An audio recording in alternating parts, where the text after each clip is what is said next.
Hello, and welcome back to the Librarian of the Rings. My name is Ben, I'm the librarian, and today we're going to be talking about the structure of the Silmarillion.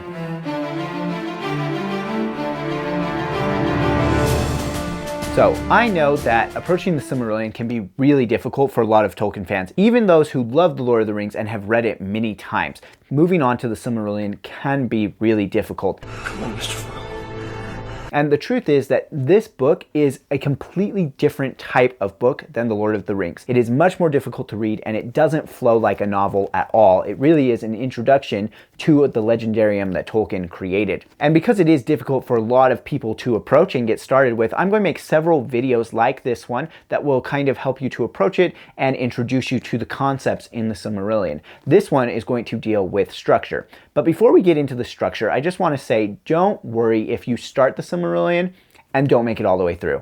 I started the Silmarillion many times before I actually made it all the way through the entire thing. That's totally normal, and it might take you several tries before you get through it if it's hard for you to get into it. But hopefully these videos will help you to get started. If you can't make it through the Silmarillion, it doesn't mean that you're not a fan of Tolkien. It doesn't mean that you are a bad fan. It just means that this book is a little bit difficult for you, and that's true for most people. Now let's go ahead and get into the structure. Now the Silmarillion is divided into 5 main parts, setting aside kind of the front matter and kind of the appendices and maps that are in the back. Those 5 main parts are the ones that we're going to deal with today. Now the main part of the story takes place in the middle section, the third one, and it's called the Quenta Silmarillion. But for now, let's take each of these sections in order so we can kind of comprehend what they're all doing. First up is going to be the Ainulindalë, which is translated as the music of the Ainur. As a quick aside here, in Foster's Complete Guide to Middle-earth, it says that the Ainur is translated as holy ones. These are the angelic beings that help to create the world, but some of them will later be known as the Valar and the Maiar, who actually come down and inhabit the world. We'll talk more about them in a second. Anyway, the music of the Ainur is essentially the creation story, and not just of Middle-earth, but of Tolkien's entire legendarium, encompassing everything that's within the circles of the world, which is broader than just Middle-earth itself. The Ainulindalë only takes up 12 pages in my edition of the Silmarillion, but it is really important to kind of set the foundation for the entire story. The second section in the beginning is called the Valaquenta, and this deals with those holy ones that we talked about earlier, the Ainur, but the ones who are Vala and Maya, the ones who are going to come down and actually inhabit Middle-earth after they've helped to create it.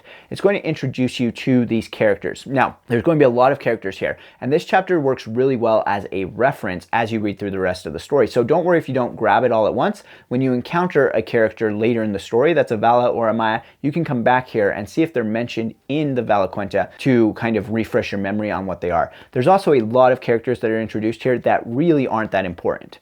The very last part of the Valaquenta, though, deals with the enemies. Enemies are also Valar and Maiar, but they are ones who've gone bad. And so it'll talk a little bit about that and set that up so you understand who the bad guys are for the rest of the story. Now, Valar are kind of the higher beings and Maiar are kind of the lesser beings, but that distinction is a little bit fuzzy, not super critical for you to understand. Also, the singular forms of those words are Vala and Maya, but I mix up saying those all the time, and I probably already have in this video, so don't get too concerned understanding the singular and the plural. It's not super critical to you understanding the overall story. The Valaquenta only takes up about 10 pages, and so it's not very long, and it really is most useful as kind of a reference. It doesn't really have as much of a narrative flow to it. But there are some really important points to kind of pick up about the Valar that will be helpful as we get into the rest of the story. The third section is the big one, the Quenta Silmarillion, or the history of the Silmarils. The Silmarils are the most fantastic jewels that have ever been created, and this is going to follow the story of them. Now, this is the long section. In my edition, it covers 279 pages, so you can see obviously this is the main story, but it is divided out into 24 chapters, so there's even more divisions here as it goes into different stories within the legendarium. Now, it's called the history of the Silmarils, but there is a whole bunch of backstory that's given before that. The actual story of those jewels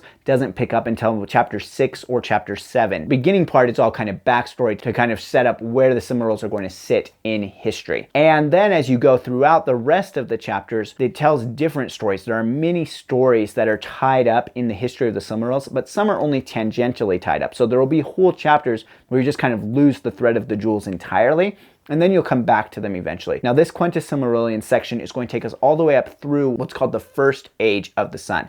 Now, all of the things that you are familiar with from The Lord of the Rings, those all take place in the Third Age of the Sun. So that just kind of gives you perspective on where you're coming from here. These stories are obviously not as fleshed out as in The Lord of the Rings. They're more like legends. We'll get more into individual stories in future videos. For now, just realize that we're coming up through the first age of the sun, so that's kind of where we're situated as we end the Quenta Silmarillion. Then we go into the fourth section of the story, which is called the Akallabeth, or the downfall of Numenor. This is going to take place primarily within the second age of the sun, and it's going to deal with the Numenorians. For reference, coming from The Lord of the Rings, the Numenorians are going to be the descendants of Elros, who's the brother of Elrond, but chooses to be a human.